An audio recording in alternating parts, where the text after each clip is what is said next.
ನಿನ್ನ ಸುತ್ತ ಇರೋರು ತಪ್ಪು ಮಾಡ್ತಾ ಇದ್ದಾರಾ? ಹಾಗನ್ಸತ್ತಾ? ಅವರನ್ನು ನೀನು ಸರಿ ಮಾಡಬಹುದಾ ಅಥವಾ ನಂಬ್ತೀಯಾ? ಕೃಷ್ಣ ಹೇಳ್ತಾನೆ, ಅದೇ ನಿನ್ನ ದೊಡ್ಡ ತಪ್ಪು ಅಂತ. ಹೇಗೆ ತಿಳ್ಕೊಳ್ಳೋಣ ಬನ್ನಿ. ಬೆಂಗಳೂರಿನ ಒಂದು ಬ್ಯುಸಿ ಸ್ಟಾರ್ಟಪ್ ಆಫೀಸ್. ರಾತ್ರಿ 9 ಗಂಟೆ, ಎಲ್ಲರೂ ಮನೆಗೆ ಹೋಗಿದ್ದಾರೆ. ಆದರೆ ಅರ್ಜುನ್ ಇನ್ನೂ ಲ್ಯಾಪ್ಟಾಪ್ ಮುಂದೆ ಕೂತಿದ್ದಾನೆ. ಅವನ ತಲೆಯಲ್ಲಿ ಒಂದೇ ಯೋಚನೆ ಗಿರಗಿರ ತಿರುಗ್ತಾ ಇದೆ. ರೋಹನ್ ಯಾಕೆ ಹಾಗಾಡ್ತಾನೆ ಅಂತ. ಮೀಟಿಂಗ್ಸ್ನಲ್ಲಿ ಸೀರಿಯಸ್ ಆಗಿರೋದಿಲ್ಲ, ಡೆಡ್ಲೈನ್ಸ್ ಮಿಸ್ ಮಾಡ್ತಾನೆ. ಆದರೂ ಮ್ಯಾನೇಜರ್ ಅವನನ್ನು ಪ್ರಮೋಟ್ ಮಾಡ್ತಾರೆ. ಇದು ಯಾವ ನ್ಯಾಯ ಅಂತ. ಅರ್ಜುನ್ ಫ್ರಸ್ಟ್ರೇಟ್ ಆಗಿ ಕೀಬೋರ್ಡ್ ಮೇಲೆ ಗುದ್ದಿ ಹೇಳ್ತಾನೆ, ಇವನಿಗೆ ಒಂದು ದಿನ ಹೇಳಲೇಬೇಕು, ಕರೆಕ್ಟ್ ಮಾಡಲೇಬೇಕು ಅವನನ್ನು ಅಂತ. ಅದೇ ಸಮಯದಲ್ಲಿ ಬ್ರೇಕ್ ರೂಮ್ನಲ್ಲಿ ಅವನ ಸೀನಿಯರ್ ವಿಕ್ರಮ್ ಕಾಫಿ ಕುಡಿತಾ ಕೂತಿದ್ದಾರೆ. ಶಾಂತವಾಗಿ ಮುಗುಳ್ನಗತಾ ಕಾಫಿ ಕುಡಿತಾ ಇದ್ದಾರೆ.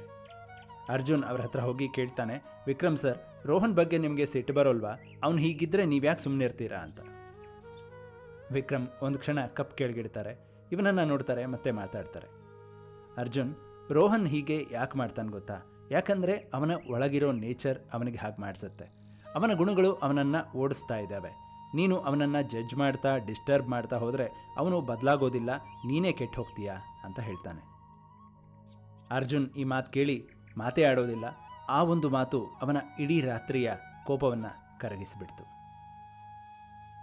ಈ ಮಾತು 5000 ವರ್ಷ ಹಿಂದೆನೇ ಕೃಷ್ಣ ಹೇಳಿದ್ದ ಕುರುಕ್ಷೇತ್ರ ಯುದ್ಧದಲ್ಲಿ ಅರ್ಜುನನಿಗೆ. ಭಗವದ್ಗೀತೆ ಅಧ್ಯಾಯ 3 ಶ್ಲೋಕ 29.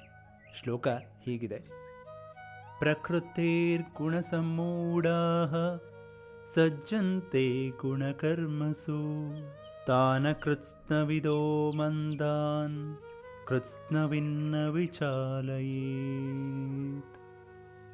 ಇದರ ಅರ್ಥ, ಪ್ರಕೃತಿಯ 3 ಗುಣಗಳಿಂದ ಅಂದರೆ ಸತ್ವ, ರಜಸ್ಸು, ತಮಸ್ಸು, ಇದರಿಂದ ಯಾರು ಮೋಸ ಹೋಗಿರ್ತಾರೋ ಅವರು ಆ ಗುಣಗಳು ಮಾಡಿಸೋ ಕೆಲಸದಲ್ಲಿ ಅಂಟ್ಕೊಂಡು ಹೋಗ್ತಾರೆ. ಆದರೆ ಸತ್ಯ ಗೊತ್ತಿರುವಂಥ ಜ್ಞಾನಿ ಆ ಅಜ್ಞಾನಿಗಳನ್ನು ಗೊಂದಲಕ್ಕೆ ಸಿಕ್ಕಿಸಬಾರದು, ಡಿಸ್ಟರ್ಬ್ ಮಾಡಬಾರ್ದು ಅನ್ನೋದು.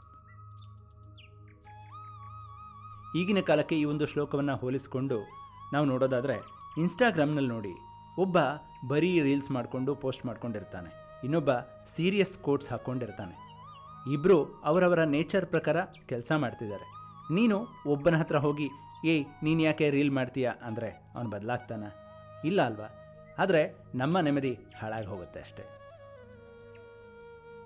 ಈ ವಿಡಿಯೋ ನಿಮಗೆ ಯೂಸ್ಫುಲ್ ಅನಿಸಿದರೆ ಲೈಕ್ ಮಾಡಿ, ಶೇರ್ ಮಾಡಿ, ನಿಮ್ಮ ಫ್ರೆಂಡ್ಸ್ ಜೊತೆ ಸಬ್ಸ್ಕ್ರೈಬ್ ಮಾಡಿ. ಪ್ರತಿ ಶ್ಲೋಕ ನಮ್ಮ ಕಣ್ಣನ್ನು ಹೊಸದಾಗಿ ತೆರೆಸುತ್ತೆ. ಕಾಮೆಂಟ್ನಲ್ಲಿ ಹೇಳಿ, ನಿಮ್ಮ ಜೀವನದಲ್ಲಿ ಯಾರನ್ನಾದರೂ ಬದಲಿಸೋಕೆ ಹೋಗಿ ನೀವು ಕಷ್ಟಪಟ್ಟಿದ್ದೀರಾ ಅಂತ. ಮುಂದಿನ ಶ್ಲೋಕದೊಂದಿಗೆ ಮುಂದಿನ ಸಂಚಿಕೆಯಲ್ಲಿ ಭೇಟಿಯಾಗೋಣ. ಅಲ್ಲಿವರೆಗೂ ಎಲ್ಲರಿಗೂ ನಮಸ್ಕಾರ. ಜೈ ಶ್ರೀಕೃಷ್ಣ.